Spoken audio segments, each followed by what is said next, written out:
Hi, hello guys, welcome back to my channel. Here is the non-spoiler review of the film Blink. ఏంటి cinema అనుకుంటున్నారా? ఇదైతే ఒక Kannada cinema and ఈరోజు దాకా నాకు కూడా ఈ సినిమా గురించి ఏమీ తెలియదు. బట్ కొన్ని రివ్యూస్ చూడగానే ఈ సినిమా చూడాలనిపించింది అండ్ వెంటనే చూసేసా. అండ్ ఈ సినిమా అయితే నాకు పిచ్చిగా నచ్చింది గైస్. ట్రస్ట్ మీ, రీసెంట్ టైమ్స్లో వచ్చిన one of the best suspense thriller. ఇక ఇన్ డెప్త్ రివ్యూలోకి వెళ్ళిపోదాం. సినిమా ప్లాట్ లైన్ వచ్చేసి మన మెయిన్ లీడ్ అపూర్వ వాళ్ళ ఫాదర్ అతనికి 5 years ఉన్నప్పుడు ఇల్లు వదిలి వెళ్ళిపోతాడు. అండ్ ఒక 20 years తర్వాత అపూర్వ దగ్గరికి ఒక పెద్ద మనిషి వచ్చి మీ నాన్న బతికే ఉన్నాడు, ఇంకా చనిపోలేదు అని చెప్తాడు. ఆ తర్వాత మన అపూర్వ ఇలాగైనా టైం ట్రావెల్ చేసి అసలు వాళ్ళ నాన్నకి ఏమైందో కనుక్కోవాలనుకుంటాడు. ఆ తర్వాత ఏమైంది అనేది స్టోరీ. యాక్చువల్లీ నేను చెప్పింది ఎగ్జాక్ట్ స్టోరీ కాదు. ఒక్కసారి మీరు సినిమా చూస్తే అసలైన స్టోరీ ఏందనేది క్లారిటీ వస్తుంది. మూవీ స్టార్ట్ అయిన 5-10 minutesకే మన మెయిన్ ప్లాట్లోకి తీసుకెళ్ళిపోతారు. ఎక్కడ కూడా డ్రాగ్ చేయలేదు అండ్ డైరెక్ట్గా ప్లాట్లోకి వెళ్ళిపోతారు. మెయిన్ ప్లాట్లోకి వెళ్ళాక ఫస్ట్ హాఫ్ మొత్తం చాలా ఇంట్రెస్టింగ్ ఉంటుంది. అక్కడక్కడ కొంచెం ల్యాగ్ అనిపించి బోర్ అనిపించినా ఓవరాల్ ఫస్ట్ హాఫ్ చాలా బాగుంది. Mainly interval bang was very good. And second half అయితే బుర్ర పాడసలు. సెకండ్ హాఫ్లో స్టోరీ గురించి ఏం చెప్పినా స్పాయిలర్ అయిపోద్ది. బట్ ఆ ట్విస్టులు ఉంటాయి భయ్య, లిటరల్లీ చాలా చాలా బాగుంటాయి. అండ్ స్క్రీన్ ప్లే అయితే తీసేశారు. మెయిన్లీ సెకండ్ హాఫ్ మొత్తంలో ఇక్కడ కూడా బోర్ కొట్టదు అండ్ చాలా సస్పెన్స్ మెయింటైన్ చేశారు సినిమా మొత్తం. ఇంకా లాస్ట్ 20-30 minutes విషయానికి వచ్చేస్తే మన బ్రెయిన్తో గేమ్ ఆడేసుకున్నాడు భయ డైరెక్టర్. చాలా చాలా బాగుంది క్లైమాక్స్. చాలా కాంప్లికేటెడ్గా తీశాడు బట్ నాకైతే మొత్తానికి చాలా బాగా నచ్చింది.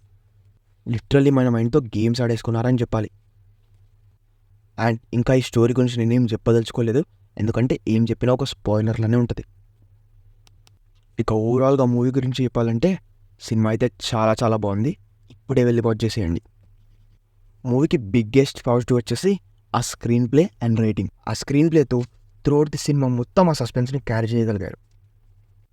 త్రూ అవుట్ ది సినిమానే కాదు, సినిమా అయిపోయాక కూడా ఓ 1/2 hour to 1 hour అసలు మొత్తం మూవీ గురించి ఆలోచిస్తాం. నేనైతే ఆ క్యారెక్టర్స్ నుంచి బయటకు రాలేదు ఇంకా. ఇక సినిమాలో నెగిటివ్స్ చెప్పాలంటే నాకైతే నెగిటివ్స్ ఏం కనిపించలేదు. ఓన్లీ ఆ ప్రొడక్షన్ వాల్యూస్ కొంచెం బెటర్గా ఉంటే బాగుండు అనిపించింది. ఇంకోటి, ఇంత మంచి కంటెంట్ పెట్టుకొని తెలుగులో డబ్ చేయకుండా ఉండడం నిజంగా నేరం అనే చెప్పాలి. ఇక మూవీలో పర్ఫార్మెన్సెస్ విషయానికి వచ్చేస్తే మనకి మూవీలో పెద్దగా క్యారెక్టర్స్ ఏముండవు. మెయిన్లీ ఒక 8 to 10 క్యారెక్టర్స్ మాత్రమే ఉంటాయి అండ్ వాళ్ళందరూ బాగా చేశారు. మెయిన్లీ హీరో అపూర్వ, తనకి సినిమాలో చాలా స్క్రీన్ టైం ఉంటుంది అండ్ 100% న్యాయం చేశాడు యాక్టింగ్తో. ఇక టెక్నికాలిటీస్ విషయానికి వచ్చేస్తే ఎడిటింగ్ అండ్ సినిమాటోగ్రఫీ పర్ఫెక్ట్ ఉండే. ప్రొడక్షన్ వాల్యూస్ కొంచెం బెటర్గా ఉంటే బాగుండే అనిపించింది. Finally coming to the writer and director of the film debutant Srinidhi Bengaluru. He really done a fabulous and great job అని చెప్పాలి. ఎందుకు అంతగా చెప్తున్నా అంటే ఇలాంటి సినిమాలు రైటింగ్లో బాగున్నా మెయిన్లీ ఎగ్జిక్యూషన్లో ఫ్లాప్ అవుతూ ఉంటాయి. కానీ ఈ డైరెక్టర్ అయితే ఆ మిస్టేక్ అస్సలు చేయలేదు. పర్ఫెక్ట్గా ఎగ్జిక్యూట్ చేశారు సినిమాని. అందుకే ఈ సినిమా మనకు అంత మంచి ఎక్స్పీరియన్స్ ఇస్తుంది. అండ్ రేటింగ్ లేదు కదా, రేటింగ్ విషయానికి వచ్చేస్తే ఈ సినిమాకి నేనైతే 4.2 out of 5 ఇస్తా భయ్యా. మీరు ఈ సినిమా చూస్తే ఎంత రేటింగ్ ఇస్తారో కామెంట్ చేయండి. అండ్ ఈ వీడియోకి అయితే ఇంతే గైస్. నెక్స్ట్ వీడియోలో మళ్ళీ ఇంకో మంచి ఇంట్రెస్టింగ్ కంటెంట్తో కలుసుకుందాం. అంతవరకు సబ్స్క్రైబ్ చేసుకుని ఉండండి అండ్ బాయ్ బాయ్.